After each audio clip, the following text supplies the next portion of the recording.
Good morning class.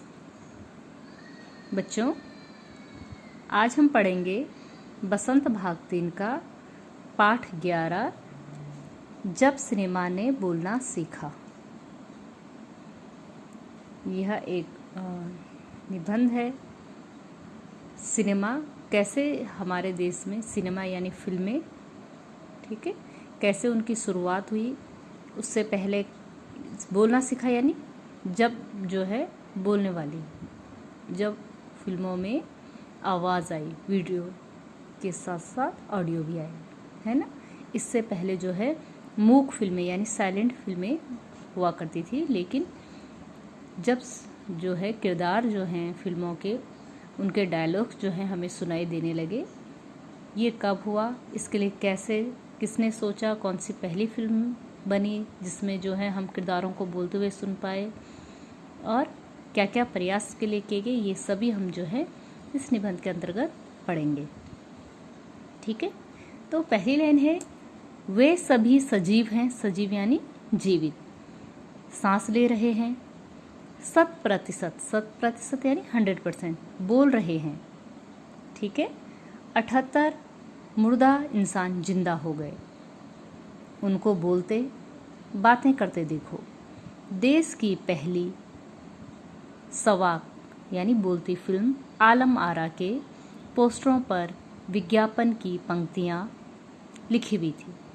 पहली जो बोलती फिल्म थी भारत की, कौन सी थी? आलम आरा।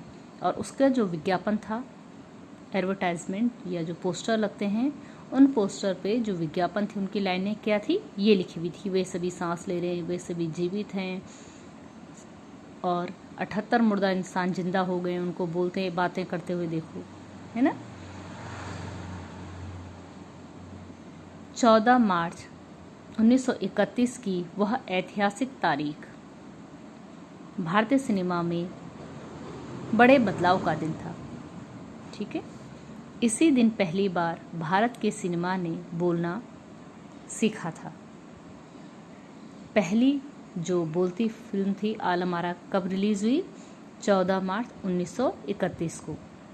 हालांकि वह दौर ऐसा था जब मूक सिनेमा लोकप्रियता के शिखर पर था। ऐसा नहीं कि फिल्मों को जो है जो साइलेंट मूवीज़ थी उनको लोग पसंद नहीं करते थे। जो मूक सिनेमा यानी साइलेंट मूवीज़ थी, उनकी लोकप्रियता, उनको लोग बहुत पसंद करते थे, और क्या शिखर पर थे, यानी बहुत ज़्यादा दर्शक थे जो उनको पसंद करते थे। ठीक, पहली बोलती फिल्म जिस साल प्रदर्शित हुई, उसी साल कई मूक फिल्में भी विभिन्न भाषाओं में बनी, मगर बोलती फिल्मों का नया दौर शुरू हो गया। ठीक है, उसी साल अनेक साइलेंट मूवीज़ भी रिलीज़ हुई अनेक भाषाओं में, लेकिन इस फिल्म से जो है बोलती फिल्मों का एक नया दौर शुरू हो गया था। पहली बोलती फिल्म आलम आरा बनाने वाले फिल्मकार थे अर्देशियर एम ईरानी। कौन थे ये फिल्मकार? अर्देशियर एम ईरानी। अर्देशियर ने 1929 में हॉलीवुड की एक बोलती फिल्म शो बोट देखी और उनके मन में बोलती फिल्म बनाने की इच्छा जगी।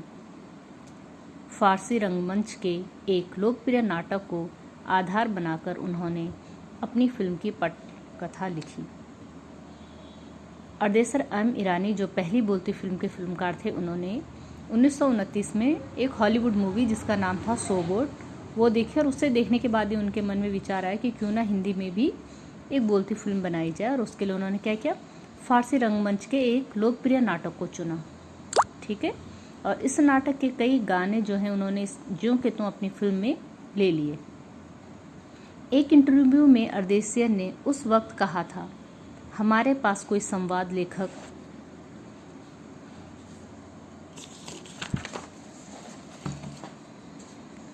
लेखक नहीं था, गीतकार नहीं था, संगीतकार नहीं था, इन सब की शुरुआत हो रही है। अर्देशियर ने फिल्म के गानों के लिए स्वयं ही धुनें चुनी। फिल्म के संगीत में महज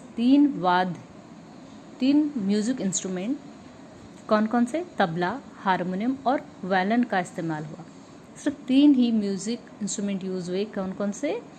तबला, हारमोनियम और वायलिन। आलम आरा में संगीत या गीतकार में स्वतंत्र रूप से किसी का नाम नहीं डाला गया। इस फिल्म में पहले पार्श्व गायक यानी जो प्लेबैक सिंगर होते हैं बने WM खान, और पहला गाना था दे दे खुदा के नाम पे प्यारे अगर देने की ताकत है। आलम आरा का संगीत उस समय डिस्क फॉर्म में रिकॉर्ड नहीं किया सका। फिल्म की शूटिंग शुरू हुई तो साउंड के कारण ही इसकी शूटिंग रात में करनी पड़ी थी। क्योंकि अधिकतर फिल्मों को दिन के प्रकाश में शूट किया जाता था, मगर आलम आरा की शूटिंग रात में होने के कारण इसमें कृत्रिम प्रकाश यानी कि आर्टिफिशियल रोशनी है ना व्यवस्था करनी पड़ी। यहीं से प्रकाश प्रणाली बनी और आगे फिल्म निर्माण का जरूरी हिस्सा बनी।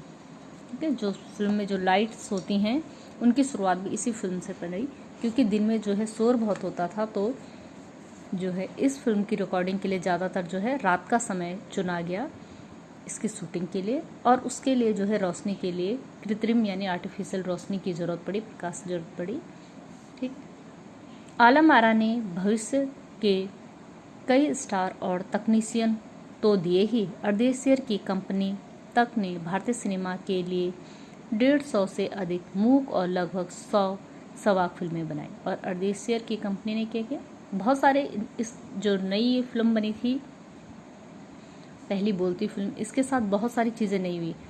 ठीक है, जैसे म्यूज़िक डायरेक्टर बने, डायलॉग्स लिखने वाले की ज़रूरत पड़ी है ना, और नई तकनीशियन की ज़रूरत पड़ी, कई नए स्टारों की ज़रूरत पड़ी। और साथ ही क्या हुआ, इनकी कंपनी ने लगभग जो है कितनी 150 तो साइलेंट मूवी मूक फिल्में और बोलती फिल्में कितने में 100 के लगभग इनकी कंपनी ने बोलती फिल्म बनाई।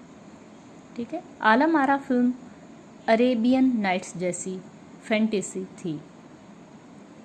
फिल्म में हिंदी उर्दू के मेल वाली हिंदुस्तानी भाषा का लोकप्रिय बनाया गया। इसमें गीत, संगीत तथा नृत्य के अनोखे संयोजन थे। फिल्म की नायिका जुबैदा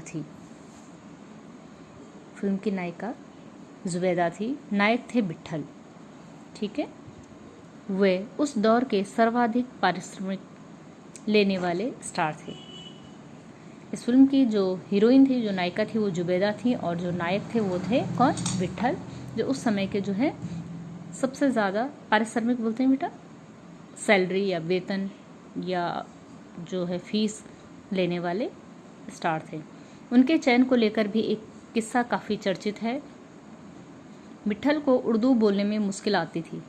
पहले उनका बतौर नायक चयन किया गया, मगर इसी कमी के कारण उन्हें हटाकर उनकी जगह महबूब को नायक बना दिया गया। विट्ठल नाराज हो गए और अपना हक पाने के लिए उन्होंने मुकदमा कर दिया। उस दौर में उनका मुकदमा मोहम्मद अली जिन्ना ने लड़ा, जो तब के मशहूर वकील हुआ करते थे।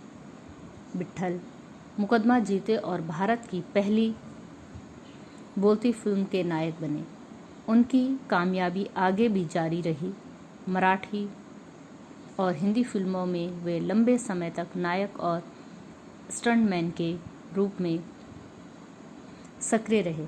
इसके अलावा आलम आरा में सोहराब मोदी, पृथ्वीराज कपूर, याकूब और जगदीश शेट्टी जैसे अभिनेता भी मौजूद रहे। आगे चलकर जो फिल्म उद्योग के प्रमुख स्तंभ बने। यह फिल्म 14 मार्च 1931 को मुंबई के मैजेस्टिक सिनेमा में प्रदर्शित हुई। फिल्म 8 सप्ताह तक हाउसफुल चली और भीड़ इतनी उमड़ती थी कि पुलिस के लिए नियंत्रण कर पाना मुश्किल हो जाता था।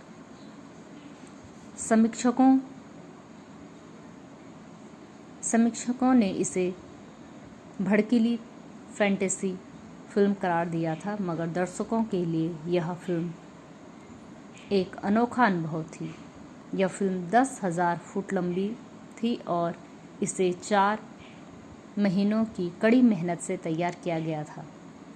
सवाक फिल्मों के लिए पौराणिक कथाओं, पारसी रंगमंच के नाटकों, अरबी प्रेम कथाओं को विषय के रूप में चुना गया। इनके अलावा कई सामाजिक विषयों वाली फिल्में भी बनी।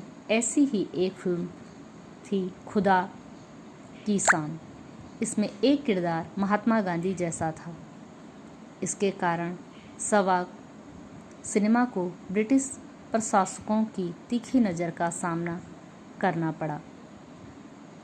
सवाक सिनेमा के नए दौर की शुरुआत कराने वाले निर्माता निर्देशक अर्देशियर इतने विनम्र थे कि जब 1956 में आलम आरा के प्रदर्शन के 25 वर्ष पूरे होने पर उन्हें सम्मानित किया गया और उन्हें भारतीय सवाक फिल्मों का पिता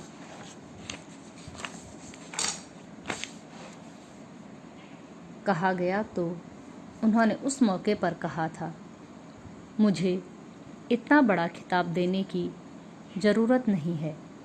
मैंने तो देश के लिए अपने हिस्से का ज़रूरी योगदान दिया है। जब पहली बार सिनेमा ने बोलना सीख लिया, सिनेमा में काम करने वाले के लिए पढ़े लिखे अभिनेता अभिनेत्रियों की ज़रूरत भी शुरू हुई, क्योंकि इससे पहले क्योंकि उन्हें संवाद भी बोलने थे। सिर्फ अभिनय से काम नहीं चलने वाला था।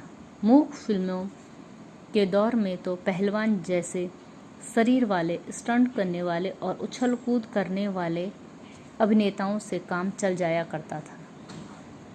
अब उन्हें संवाद बोलना था और गायन की प्रतिभा की कद्र भी होने लगी थी। इसलिए आलम आरा के बाद आरंभिक सवाक दौर की फिल्मों में कई गायक अभिनेता बड़े पर्दे पर नज़र आने लगे। हिंदी उर्दू भाषाओं का महत्व बढ़ा। सिनेमा में देह और तकनीक की भाषा की जगह जन प्रचलित बोलचाल की भाषाओं का दाखिला हुआ। सिनेमा ज़्यादा देसी हुआ। एक तरह की नई आज़ादी थी, जिससे आगे चलकर हमारे दैनिक और सामाजिक जीवन का प्रतिबिंब फिल्मों में बेहतर होकर उभरने लगा। अभिनेताओं अभिनेत्रियों की लोकप्रियता का असर उस दौर के दर्शकों पर भी खूब पड़ रहा था। माधुरी नाम की फिल्म में नायिका सुलोचना के हेयर स्टाइल उस दौर में औरतों में लोकप्रिय थी। औरतें अपनी केस सज्जा उसी तरह से कर रही थी। अर्देशिर ईरानी की फिल्मों में भारतीय के अलावा ईरानी कलाकार ने भी अभिनय किया था। स्वयं आलम आरा भारत के अलावा श्रीलंका, बर्मा और पश्चिम एशिया में भी पसंद की गई। भारतीय सिनेमा के जनक फाल्के को सवाक सिनेमा के जनक अर्देशिर ईरानी की उपलब्धि को अपनाना ही था, क्योंकि वहाँ से सिनेमा का एक नया युग शुरू हो गया था। तो बच्चों, ये पाठ आपका जब सिनेमा ने बोलना सीखा, यानी जब से जो है हमारे देश में बोलती फिल्में प्रदर्शित हुई। ठीक है, ये वीडियो आपका जो है इस पाठ का, इस निबंध को इसमें बताया गया है।